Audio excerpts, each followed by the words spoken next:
ఈ వీడియోలో నేను పరవన్నం రెసిపీ తయారీ విధానం చూపిస్తానండి. ఇది చాలా టేస్టీగా ఉంటుంది. ఒక్కసారి మీరు కూడా ఇలా ట్రై చేయండి, మీకు తప్పకుండా నచ్చుతుంది. ఇంకా ప్రాసెస్ చూసేద్దాం. అందరికీ నమస్తే, welcome back to my channel. నేను మీ నాగలక్ష్మి.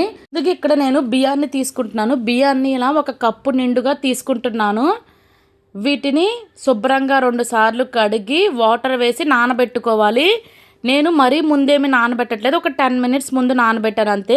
తర్వాత ఏ గిన్నెలో అయితే మనం పరమాన్నం వండుకుంటామో అదే గిన్నెలోకి ఏ కప్పుతో అయితే బియ్యాన్ని తీసుకున్నామో ఆ కప్పుతో 3 కప్పుల వరకు వాటర్, 3 కప్పుల వరకు పాలని యాడ్ చేసుకొని వీటిని చక్కగా మరిగించుకోవాలి. పాలనేది ఈ విధంగా పొంగు వస్తున్నప్పుడు ఇక్కడ ఈ స్టేజ్లో మనం బియ్యాన్ని యాడ్ చేసేసుకోవాలి. ఈ బియ్యాన్ని యాడ్ చేసిన తర్వాత అంతా కలిసేటట్టు ఒక్కసారి చక్కగా కలుపుకోవాలి.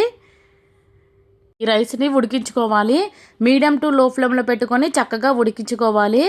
అలానే ఫ్రెండ్స్, నా వీడియోస్ మీకు నచ్చితే తప్పకుండా సబ్స్క్రైబ్ చేసుకోండి. ఖచ్చితంగా లైక్ చేసి సపోర్ట్ చేయండి ఫ్రెండ్స్. ఇంకా దీన్ని మధ్య మధ్యలో కలుపుకుంటా ఉడికించుకుంటూ ఉండాలి. మంటని మీడియం టు లో ఫ్లేమ్లో అడ్జస్ట్ చేసుకుంటా మనం చక్కగా ఉడికించుకోవాలి. ఇంకా మధ్య మధ్యలో కలుపుకుంటా ఉడికించుకుంటూ ఉండాలి. రైస్ అనేది ఉడుకుతూ ఉంది. ఇంకా ఈ స్టేజ్లోకి రైస్ వచ్చిన తర్వాత ఒకసారి ఉడికిందో లేదో చెక్ చేసుకుందాము. ఇక్కడ మనం మెతుకు పట్టుకోగానే ఇక్కడ మెత్తగా అయిపోయింది, రైస్ అనేది ఉడికిపోయింది. ఈ స్టేజ్లో ఒక హాఫ్ స్పూన్ వరకు యాలకుల పొడిని యాడ్ చేస్తున్నాను.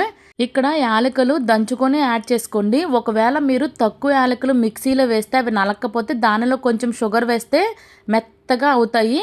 ఇది మీకు యూజ్ అవుతుందని చెప్తున్నాను. ఇంకా ఈ విధంగా కలుపుకున్న తర్వాత దీనిలోకి ఏ కప్పుతో అయితే నేను బియ్యాన్ని తీసుకున్నానో అదే కప్పుతో తురిమిన బెల్లాన్ని వేస్తున్నాను. మీ స్వీట్కి సరిపడా కొంచెం ఎక్కువగానే తక్కువగానే యాడ్ చేసుకోండి. ఇంక ఇది వేసిన తర్వాత మొత్తం కలిసేటట్టు కలుపుకొని ఈ బెల్లాన్ని కరగనివ్వాలి. ఇక్కడ ఈ బెల్లం కరిగేలోపు ఇక్కడ నేను ఈలోపు డ్రై ఫ్రూట్స్ని ఫ్రై చేస్తాను.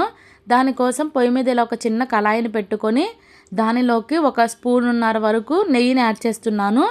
దీనిలోకి ఒక చిన్న కప్పు జీడిపప్పును యాడ్ చేసి వీటిని దోరగా వేగించుకోవాలి.